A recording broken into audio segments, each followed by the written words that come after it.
नमस्कार। देखिए, भारतीय न्याय संहिता जिसे हम बीएनएस भी कहते हैं, उसने हमारे क्रिमिनल लॉज में ना कई बड़े बड़े बदलाव किए हैं। तो आज हम खास तौर पर यह समझने की कोशिश करेंगे कि इस नए कानून के आने से महिलाओं और बच्चों की सुरक्षा के लिए आखिर बदला क्या है। तो सवाल सीधा सा है, असल में बदला क्या है? ये जो नया कानून आया है, ये हमारे समाज के दो सबसे वल्नरेबल ग्रुप्स यानी महिलाओं और बच्चों की सेफ्टी को बेहतर कैसे बनाएगा? चलिए, आज की इस पूरी चर्चा में इन्हीं सवालों के जवाब ढूंढते हैं। तो आज हम क्या क्या देखने वाले हैं? सबसे पहले तो बीएनएस का एक छोटा सा ओवरव्यू लेंगे, फिर रेप और हैरेसमेंट से जुड़े जो नए कानून हैं उनको समझेंगे। इसके बाद परिवार और बच्चों के खिलाफ जो अपराध होते हैं उन पर बने नए रूल्स पर भी नजर डालेंगे। और हाँ, आखिर में जो भी जरूरी बातें हैं उन्हें एक बार फिर से दोहराएंगे। तो चलिए शुरू करते हैं। देखिए, बीएनएस का जो चैप्टर 5 है ना, वो पूरा का पूरा मतलब कंप्लीटली महिलाओं और बच्चों के खिलाफ होने वाले अपराधों पर ही फोकस्ड है। और ये बात अपने आप में ये दिखाती है कि लॉ मेकर्स ने इस मुद्दे को कितनी सीरियसली लिया है। अच्छा, अब बात करते हैं एक बहुत ही जरूरी बदलाव की, और वो है रेप से जुड़ा कानून। बीएनएस ने सिर्फ इसकी डेफिनेशन का दायरा ही नहीं बढ़ाया है, बल्कि सजा को भी आप कह सकते हैं पहले से कहीं ज्यादा सख्त कर दिया है।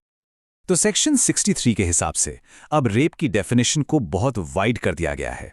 मतलब इसमें सिर्फ फिजिकल इंटरकोर्स ही नहीं, बल्कि बॉडी के किसी भी पार्ट या किसी ऑब्जेक्ट का इस्तेमाल करके किया गया पेनिट्रेशन या फिर सेक्सुअल ऑर्गन्स पर मुंह लगाना भी शामिल है। इसका सीधा सा मकसद ये है कि हर तरह के सेक्सुअल असॉल्ट को कानून के दायरे में लाया जा सके।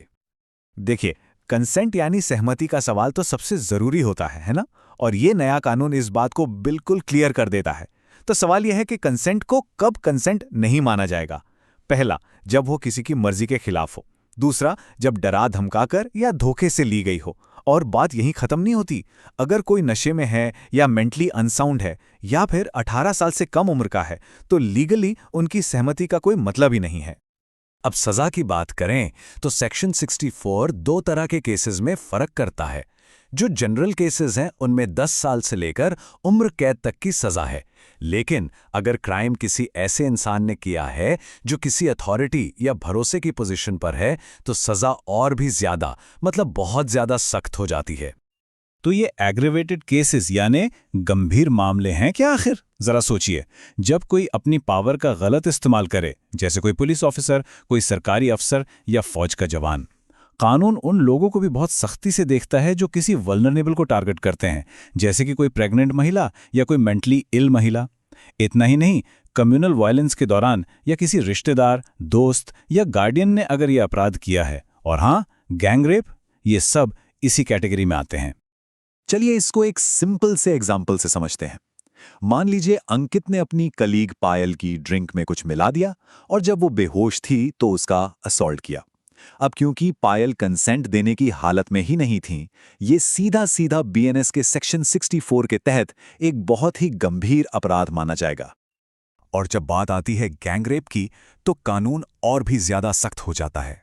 सेक्शन 70 के तहत गैंग रेप के दोषियों को कम से कम 20 साल की सजा होगी, और ये सजा उम्र कैद तक भी जा सकती है।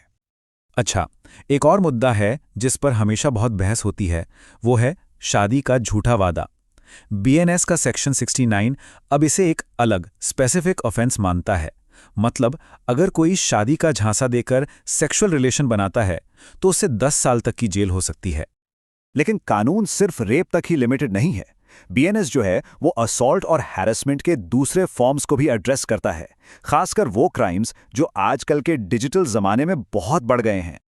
जैसे कि सेक्शन 77 जो वॉयरिज्म यानी ताक झांक को एक क्राइम मानता है। अब इसका मतलब क्या है? इसका मतलब है किसी महिला के प्राइवेट मोमेंट्स की, जैसे मान लीजिए कपड़े बदलते समय, उसकी मर्जी के बिना फोटो या वीडियो लेना। ये एक सीरियस क्राइम है और इसके लिए 3 से 7 साल तक की जेल हो सकती है। ठीक इसी तरह सेक्शन 78 स्टॉकिंग यानी पीछा करने को भी क्राइम बनाता है। इसमें क्या क्या आता है? किसी का बार बार पीछा करना, उसे बार बार कांटेक्ट करने की कोशिश करना या फिर ऑनलाइन उसकी जासूसी करना, ये सब इसमें शामिल है। और शर्त यह है कि ये सब उस महिला की मर्जी के खिलाफ हो रहा हो। इसके लिए भी 3 से 5 साल तक की सजा का प्रावधान है। चलिए अब उन अपराधों की बात करते हैं जो अक्सर बंद दरवाजों के पीछे होते हैं, घर की चारदीवारी के अंदर। बीएनएस ने परिवार और शादी से जुड़े क्राइम्स पर लगाम कसने के लिए भी कुछ खास प्रोविजंस किए हैं। यहाँ पर परिवार से जुड़े कुछ बड़े अपराध और उनकी सजाएं एक साथ दी गई हैं। अब देखिए, डाउरी डेथ के लिए सजा कितनी सख्त है, 7 साल से लेकर उम्र कैद तक। इसके अलावा बिगैमी यानी एक से ज्यादा शादी करना और पति या उसके रिश्तेदारों की तरफ से की जाने वाली क्रूएलिटी, इन सब पर भी कानून काफी सख्त है। डाउरी डेथ के केस में ना ये 7 साल का जो टाइम पीरियड है, ये बहुत मैटर करता है।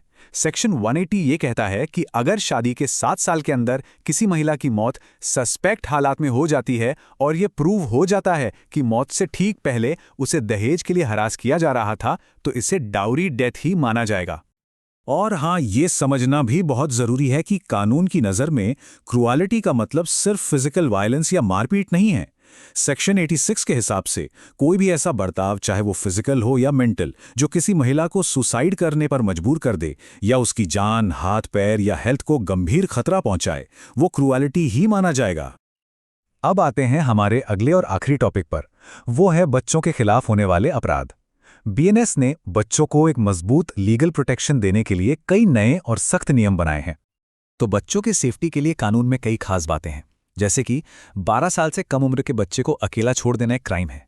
इतना ही नहीं, किसी बच्चे को क्राइम करने के लिए इस्तेमाल करना, 10 साल से छोटे बच्चे को किडनैप करना या फिर प्रोस्टिट्यूशन के लिए बच्चों को खरीदना या बेचना, ये सब अब बहुत ही गंभीर अपराध हैं और जाहिर है इनकी सजा भी उतनी ही सख्त है।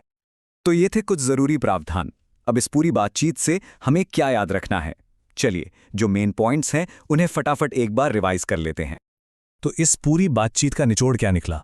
देखिए, 4 मोटी मोटी बातें हैं जो हमें याद रखनी है। पहली, रेप की डेफिनेशन अब ज्यादा बड़ी और क्लियर है।